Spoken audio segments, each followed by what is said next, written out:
Rarement dans un procès le poids des morts n'aura pesé aussi lourd. Le décès des frères Cherif et Saïd Kouachi et d'Amedy Coulibaly prive la justice et leurs victimes des responsables directs des crimes de janvier 2015. Aucun des 11 accusés présents n'avait jamais eu affaire à la justice antiterroriste. Tous dotés d'un casier judiciaire, ces délinquants de droit commun, parfois chevronnés, font pâle figure comparés aux tueurs. En dépit des innombrables investigations lancées, les enquêteurs se sont heurtés à un mur sur tout un pan du dossier, les réseaux des frères Kouachi. Aucun accusé ne leur est directement rattaché. On sait que leur arsenal provenait d'ex-Yougoslavie, mais les juges ont fait l'amer constat que ces armes n'étaient pas traçables et leur provenance ne pouvait être établie. Leur conclusion en découle, elle résulte des investigations réalisées que les frères Kouachi n'ont laissé que peu de traces derrière eux, comme le montre la téléphonie et les exploitations informatiques. Ils ont veillé à ne pas attirer l'attention des services spécialisés, limitant leur fréquentation, s'en tenant à leur cercle familial et communiquant discrètement.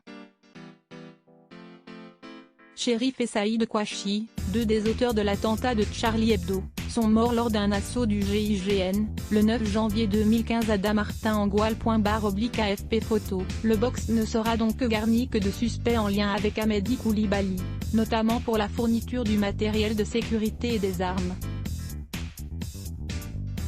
Tous assurent qu'ils n'étaient pas au courant de ces funestes projets qu'ils condamnent unanimement.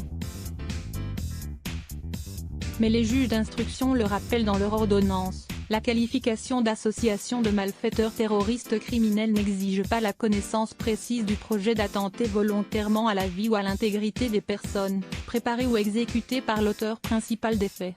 Les magistrats estiment en revanche que la radicalisation d'Amedy Coulibaly ne pouvait être ignorée de ses proches. Les accusés sont peut-être loin du crime, mais ils étaient très proches du criminel, prévient me Patrick Plougman, l'avocat de nombreux ex-otages de l'hypercaché. Certains étaient à son service 24/24 pour remplir toutes les tâches qu'il exigeait. Le terrorisme commence là. Ce procès a de gros enjeux. Ce procès sera essentiellement fait pour les parties civiles, complètent Gilles Jean et Jean-Hubert Portejoie, qui défendent la veuve de Michel Renaud, tuée lors de l'attaque de Charlie Hebdo. Notre cliente en attend beaucoup et ne désespère pas que des zones d'ombre soient levées. News l'été, l'essentiel de l'actu chaque matin, l'actualité vue par le Parisien. Je m'inscris vidéo. Attentat de janvier 2015, de Charlie à l'hypercaché, 3 jours qui ont marqué la France. 11 des 14 accusés encourent 20 ans de prison, les 2 complices présumés risquent la perpétuité et une petite main est poursuivie pour un délit passible de 10 ans. Ali Rissa Pola, le complice présumé c'est homme de 35 ans est l'unique accusé présent poursuivi pour complicité de l'ensemble des crimes et donc le seul à encourir la réclusion criminelle à perpétuité. D'origine kurde, cet ami de longue date d'Amedy Coulibaly qui a grandi comme lui à Grigny, Essonne, apparaît à tous les stades de la préparation des actions terroristes, résument les juges d'instruction. En lien avec de nombreux accusés, l'analyse téléphonique révèle qu'il a multiplié les contacts et les déplacements communs avec son camarade les jours précédant les attentats, mais son investissement à ses côtés apparaît plus ancien. Il est soupçonné d'avoir mis en relation Amedy Coulibaly avec l'un de ses fournisseurs d'armes présumés, plusieurs mois avant les attaques. Ali Rissa Pola nie ces accusations. Or une expertise en écriture a révélé qu'il était l'auteur d'une liste relative à des armes, des munitions et des explosifs, retrouvés en perquisition chez Metin Karasular. Il a contesté en être l'auteur. Amedy Coulibaly, abattu par le raid le 9 janvier 2015 à Paris.AFP après les attentats, il a tenté sans succès de se rendre en Syrie. L'enquête a enfin révélé qu'il avait développé un intérêt pour Daesh. Tout au long de l'instruction, il n'a eu de cesse de minimiser son rôle auprès de son ami, se disant choqué par les attentats. « Je m'étonne que ceux qui ont vraiment fourni les armes ne soient pas dans le box », souligne son avocate me Isabelle Coutempère, en référence aux membres d'un réseau de trafiquants jugés à Lille, Nord, et dont les juges ont estimé qu'ils n'étaient pas directement liés au dossier. La pénaliste les a cités comme témoins. Nossar Michael Pastor Alwatik, le copain de prison âgé de 35 ans.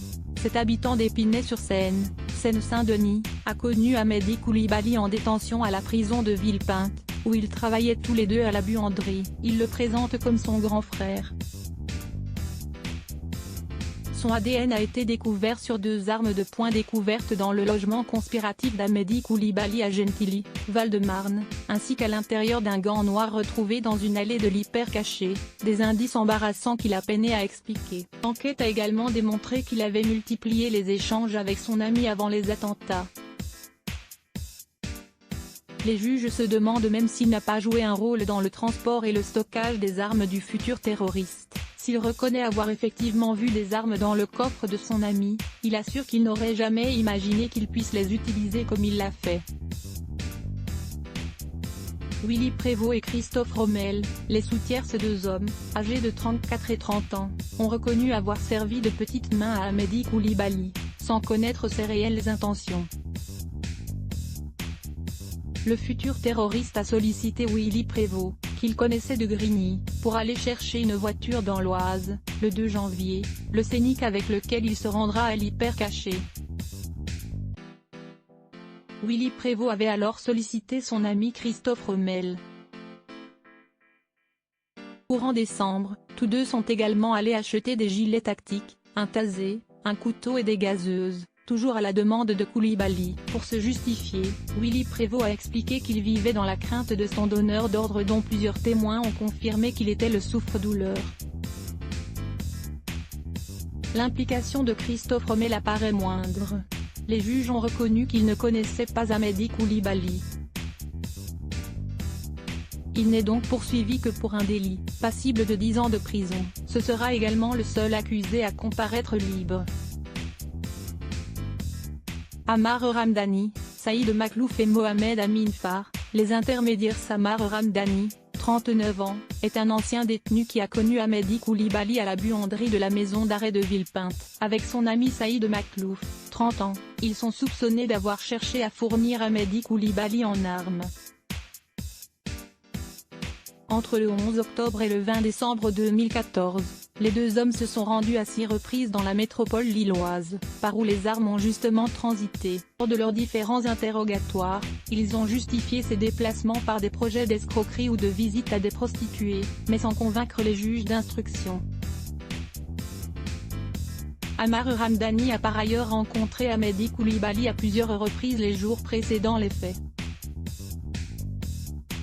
Quant à Saïd Maklouf, son ADN a été retrouvé sur la lanière du tasé dont le terroriste était en possession à l'hyper caché. Leurs déclarations ont été mises à mal par la mise en cause tardive de Mohamed Amin Farr.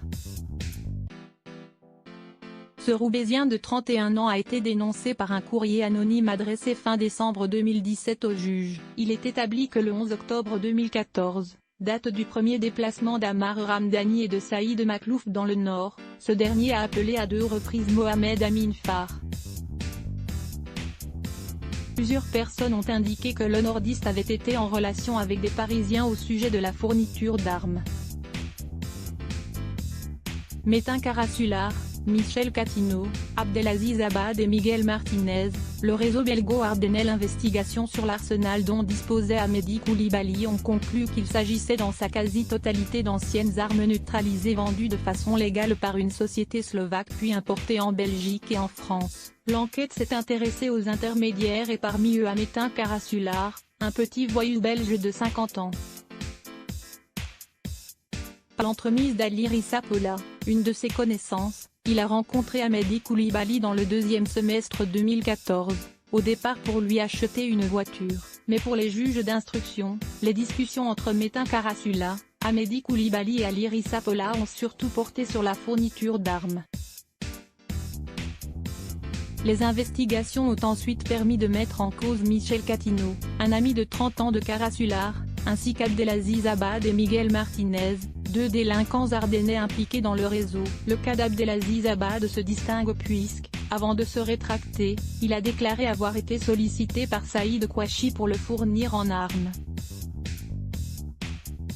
Hayat Boumediene, Mohamed et Mehdi Belloussine, les absents sous le coup d'un mandat d'arrêt, tous les 3 seront jugés par défaut. Ce décès des frères Beloussine en zone syro-iranienne apparaît quasi certain. L'incertitude plane toujours sur le sort d'Hayat Boumehdi Henné. Hayat Boumehdi Henné est l'épouse religieuse de Mehdi Coulibaly. AFP Celle-ci, épouse religieuse de Coulibaly, a fui la France le 1er janvier au soir avant de s'envoler vers la Turquie depuis l'Espagne le 2 janvier, en compagnie de Mehdi Beloussine. Mohamed Beloussine a emprunté un autre vol le même jour, avec son épouse et leur fils. Tous ont rejoint la Syrie pour garnir les rangs de Daesh, soupçonné d'avoir commis plusieurs escroqueries pour le compte de son compagnon en amont de ses crimes. Hayat Boumehdi Henné a donné une interview au magazine de l'État islamique dès son arrivée pour se féliciter d'avoir intégré le califat. Alors que sa mort avait été annoncée, une nouvelle enquête la concernant a été ouverte fin avril. Une djihadiste l'aurait croisée vivante dans un camp de réfugiés en 2019 d'où elle aurait pris la fuite. Vidéo. Attentat de 2015, Hayat Boumehdi Henné serait toujours vivante parmi les frères Beloussine. Mohamed, l'aîné, est le plus influent et sera d'ailleurs jugé pour complicité des crimes. Alors étudiant brillant à l'école des mines d'Albi, Tarn, il est arrêté en 2010 dans le cadre d'une procédure pour association de malfaiteurs terroristes en lien avec des filières pakistano-afghanes. Incarcéré entre mai 2010 et avril 2011. C'est là qu'il fait la connaissance d'Mehdi Coulibaly. Ils sont restés très proches. Plusieurs indices le rattachent aux attentats de janvier. Une expertise en écriture lui a attribué la rédaction du texte de serment d'allégeance à Abou Bakr al-Baghdadi, l'émir de Daesh, qu'Mehdi Coulibaly lit dans sa vidéo de revendication. Mohamed Beloussine est par ailleurs soupçonné d'avoir créé les adresses e-mail avec lesquelles Coulibaly a échangé avec l'interlocuteur qui lui a donné des instructions précises avant d'agir. Mehdi Beloussine serait-il ce mystérieux donneur d'ordre? Pour les juges d'instruction, l'hypothèse ne peut être formellement établie, mais apparaît vraisemblable. Peter Sherif, le mentor? Ce vétéran du djihad ne sera pas dans le box. Arrêté le 16 décembre 2018 à Djibouti puis expulsé en France, il a été mis en examen dans un volet 10 juin de l'enquête, toujours en cours. Ce cadre d'Al-Qaïda dans la péninsule arabique, Aqaba, au Yémen pourrait avoir joué un rôle pour l'intégration des frères Kouachi dans l'organisation. Let's Block ADS.